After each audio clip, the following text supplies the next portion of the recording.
Curso de Programação para Web, aula 3, onde eu coloco o meu projeto HTML na estrutura de arquivos do servidor. Nós vamos ter muitas diferenças aí e vamos dar primeiro usando o HTML5 offline. Quando você utiliza as páginas, eu já falei que você pode compor as páginas no editor de texto e já clicar 2 vezes mandando abrir com o navegador. Nesse caso, não existe hospedagem. A hospedagem está no seu próprio computador dentro da sua casa. Qualquer pasta com HTML5 offline pode servir de pasta de projeto, mas uma pequena organização já ajuda mesmo. Então, aqui mesmo offline, nós vamos colocar na estrutura de arquivo nas pastas como se fosse usar online, através do protocolo HTTP, dando HTTP, 2 pontos e tal, e não dando apenas 2 cliques e mandando abrir com o navegador. Os nomes dos HTML, já de princípio, devem ser sugestivos, porque a documentação já começa por aí, pelos nomes.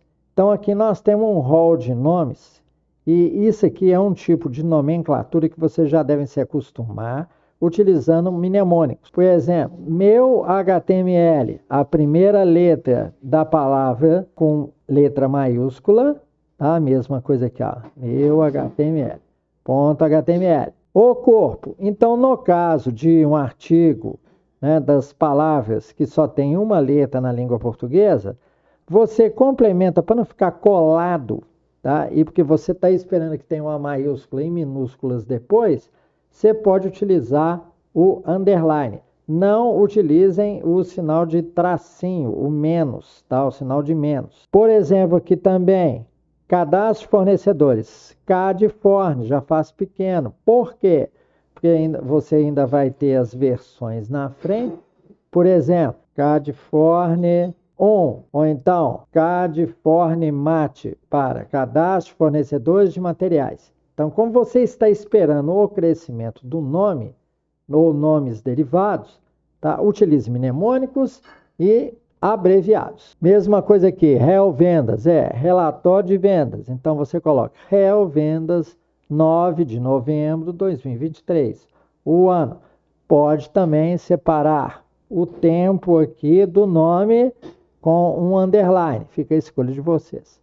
Um nome muito comum é login.html, mas por questões de segurança, não aconselho vocês a utilizar. Apenas em intranet, né? Intranet você pode usar, mas para a web, comece a se preocupar com nomes que não surgiram, tipos de nomes de arquivos que um hacker vai tentar utilizar. Aqui também, Alt-User, autenticação do usuário. Algumas vezes a gente prefere os nomes em inglês das coisas mais comuns. Por exemplo, uma script, um HTML de autenticação de usuário, ele é funcional, não é do seu sistema propriamente, é da parte de login. Então utilize palavras em inglês para poder confundir o hacker, porque ele vai estar esperando coisas como autenticação do usuário, entrada do usuário. Então, use esses nomes com inglês, com palavras em inglês, para tentar confundir o hacker. Então, agora nós vamos olhar, então, quando é um servidor próprio ou provedor, os caminhos aí da nossa aplicação. Isso aí vai depender do contexto. Se você está em desenvolvimento ou produção, muita gente acrescenta dev para desenvolvimento e prod para produção. E ainda existe o ambiente de homologação. Mas, para pequenas aplicações, nós não vamos ter isso. Também temos a diferença de contexto quando é um servidor próprio ou provedor. Servidor próprio, nós já vamos ver os caminhos comuns aqui, do IS do Apache. Mas no caso do provedor, como ele tem debaixo da estrutura padrão nomes que vocês dão aos seus domínios, então o nome é muito grande no provedor. Você vai ter que ver pelo painel do usuário do seu provedor. Varia de um para o outro. Também vai depender os caminhos, como eu já falei, do Windows ou de Linux.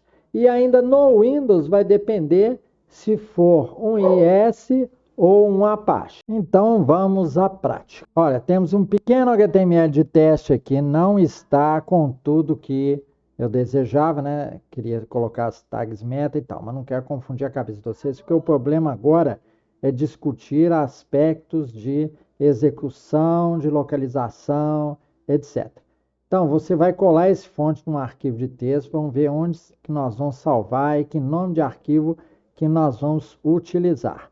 Abra o seu arquivo de texto aí, predileto, ou então você vai no Explorer, pega, abre qualquer arquivo aí e é só dar novo. Pode ser um Notepad Plus, pode ser este site que eu uso aqui, aquilo que vocês estão acostumados. Só tenham a preocupação daqueles códigos UTF e ISO. Nós não vamos escapar de discutir isso, não. Então, vamos colar aquele código aqui e ver onde é que nós vamos salvar. Repetindo, estou colocando o código bem simples, que o interesse agora é o local onde nós vamos salvar o arquivo. Então, está aqui o texto, vamos lá. Vamos salvar. Então, como nós estamos no Windows, o diretório padrão dele é o C e netpub da wroot, que eu estou com IS Express instalado aqui nessa máquina. Então, vou aqui em netpub e wwroot e vou instalar aqui, pode instalar na raiz. Mas vamos fazer uma pastinha aqui, projeto, então proj 01, pronto.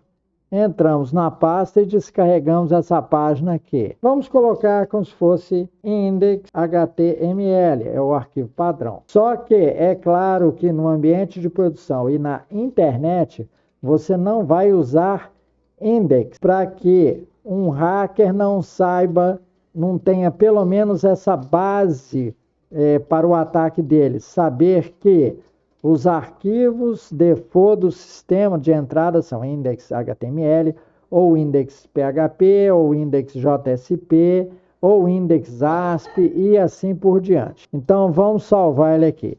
Já salvamos. Então, nós vamos nesta localização aí, C e netpub. É bom que vocês repitam para decorar. Se vocês não quiserem demorar a achar, bate na data de modificação e pega aqui a primeira pasta amarela, vai estar o nosso projeto. Se ele já está com o ícone de navegador, um ícone de qualquer navegador, seja Mozilla ou Edge e tal, basta você dar 2 cliques nele. Ele ainda pergunta, ó, continuar usando esse aplicativo é para essa extensão. Então você marca aqui, sempre usar esse aplicativo para abrir arquivos HTML. Pronto, aí está aí o texto. Como ele está na fonte default, eu tive que aumentar em 400% para a gente ver. Isso é a parte de estilo, nós vamos discutir depois. Então aqui em cima, ele apresenta o caminho aqui, ó.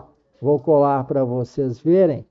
Em alguma área de rascunho aqui, ele apresenta o protocolo file e não HTTP, porque eu falei com vocês, a gente pode executar HTML na forma, simplesmente clicando 2 vezes nele. Estamos executando na forma offline e a gente fala que estamos executando no protocolo file. Algumas pessoas até indevidamente localizam PDF de aplicação em protocolo file, enganosamente.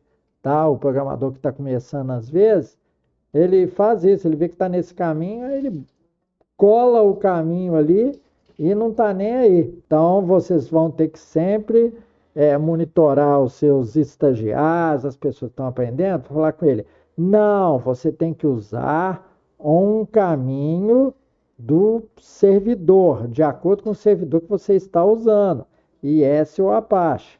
Olha, a raiz deles é em tal caminho do sistema de arquivos. Bem, nós já colocamos no lugar aqui e coloquei naquele caminho C netpub wroot e aí a gente coloca também uma pasta com o nome do projeto. E se fosse um Apache, eu colocaria no C, no PET de instalação dele, pasta htdocs. Então, já que nós estamos com o arquivo aqui, vamos salvar lá também.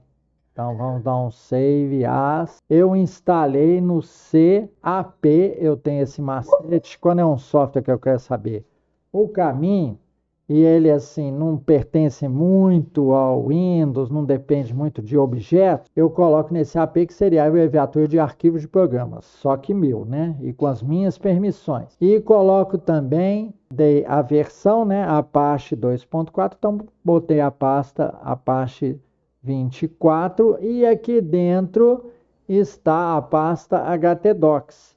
Então eu vou salvar lá. Já existe um arquivo index aí eu gravo por cima. Compreenderam? Aí para executar este daqui, né, via HTTP, nós faremos isso depois. Mas esse que nós acabamos de colocar aqui no IS, como o IS já está rodando, o que é que eu vou fazer? Ele está na raiz em proj 01. Eu pego esse caminho aqui, tiro o file c://c:/www.root e coloco localhost. Apenas um cuidado, às vezes ele vem do Google, da pesquisa de Google, e o Google é protocolo HTTPS, então vai dar um erro. Ah, apareceu o que eu queria que aparecesse aqui. Lembram que eu falei que vocês têm que ficar muito atentos aí nos editores a esse tipo de codificação? Isso aqui é UTF. Quando no lugar do acento aparece um A maiúsculo til, é porque ele está em modo UTF. Então eu vou ter que acrescentar aqui a parte header do HTML, onde eu especifico o char7. Vamos fazer isso agora. Bem, então nós acrescentamos a seção head. Uma página HTML, ela tem a seção head e a seção body. E vocês podem também complementar aqui em cima, fechando todo o corpo com as tags sem detalhe ainda, né? HTML/HTML. E use um editor de texto que você possa indentar. Por isso que eu não aconselho muito bloco de notas, não. Indentamos. E acrescentei a tag meta. O que são as tags meta? São instruções para o navegador. Não é para o servidor, não. É para um navegador, porque tags são executadas em modo cliente. É aqui na sua máquina. Então, especifiquei a codificação UTF-8. Então, vocês vão observar que agora eu dou refresh no código, o acento apareceu. Mas também vocês podem usar, ao invés disso aqui, existe uma tabela de caracteres especiais. Eu poderia colocar o acento dessa forma. É uma codificação que começa com i comercial, o ampersand, que eles falam, né? Ponto e vírgula. E aqui no meio eu coloco, é a letra A com sinal agudo. E vocês vão observar que o resultado é o mesmo. Se vocês quiserem conferir, pegou esse fonte mesmo? Então eu coloco assim, direto no corpo, ao invés de corpo, eu coloco body. E vocês vão ver que é realmente esse código aqui que eu estou mexendo. Isso porque tem aluno muito desconfiado, tá? É uma forma de acentuar. Eu aconselho até a fazer dessa forma, e se vocês não tiverem paciência, programem algum tipo de script, existe AWK, ou vocês podem fazer isso em C#, vocês podem fazer em Java, em qualquer coisa. Até no próprio JavaScript, vocês podem fazer essas scripts, né, substituições dinâmicas dos caracteres acentuados por estas formas aqui, ó, de HTML. Aí você não vai ter problema. A escolha é de você. A máquina em que eu estou trabalhando e dando aula aqui para vocês ela possui tanto o IS quanto o Apache, mas não é o Champ, não é essas outras variedades aí não. É só o Apache sozinho, que eu já instalei. O diretório de documentos dele está aqui, é o CAP Apache 24, como eu já falei com vocês. Então eu vou salvar esse mesmo fonte que eu usei no IS, colocando aqui só uma marquinha para falar que eu estou salvando ele no Apache, vocês saberem que é um novo fonte, não é o mesmo do IS, para não suspeitarem aí de fraude. Eu vou dar File, Save As e vou lá no CAP Apache 24. Salvo aqui no htdocs. Vou substituir o que está lá. E agora, para rodar, eu tenho que, uma vez instalado o Apache na máquina, ele coloca esse Apache monitor, eu disparo, ó, já foi disparado, né? Já está rodando, mas só está o monitor. O serviço Apache que está aqui dentro, ó, ele ainda não disparou. Então eu vou dar um start nele. Aguardo um pouquinho, aí coloca agora o sinal de verde, eu dou OK, né? Aqui vai aparecer ele com sinal verde, ó, é uma setinha verde, tá bem pequenininho aqui. E eu coloquei ele para rodar na porta 8081, porque eu não posso rodar na mesma porta do IS. Então eu chamo localhost, como ele está na raiz, já vai chamar de uma vez, tá? 2.8081, que é o número da porta, ó. Esse texto está direto no body Apache. E como é que eu sei o nome da porta? Nesse mesmo diretório Apache, eu tenho aqui, ó, o diretório conf, a pasta conf, tá pequeno, mas eu estou falando para vocês o nome, e aqui o arquivo httpd.conf, mesmo nome que eles usam no Linux. Vou aumentar aqui bastante o fonte para vocês verem.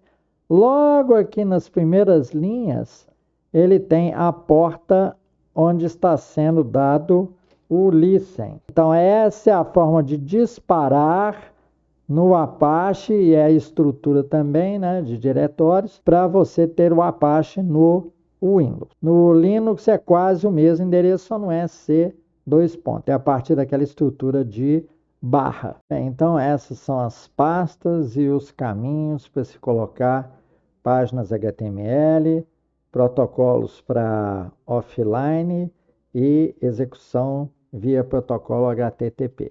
Espero que tenha ficado claro aí. Qualquer dúvida, vocês colocam aqui nos comentários. Muito obrigado pela sua paciência e atenção. Esse é o final da nossa aula 3.